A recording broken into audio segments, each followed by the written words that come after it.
Rastlarsan gözleri yaşlı yavruna, suçunu bağışla, sarıl boynuna. Biz bize yaşarken geldik oyuna. Eller kadir kıymet bilmiyor anne, senin kadar kimse sevmiyor anne. Biz bize yaşarken geldik oyuna.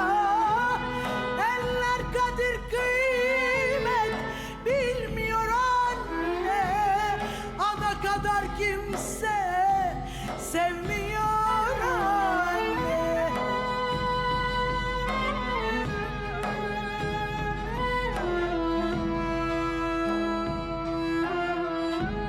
Ne sevgiler geldi geçti kalbimden, kimse anlamıyor garip halimden.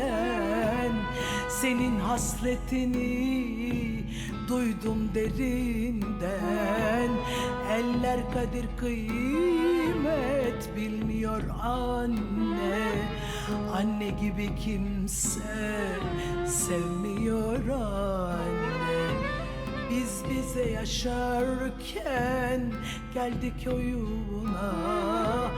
Eller kadir kıymet bilmiyor anne, ana kadar kimse sevmiyor anne.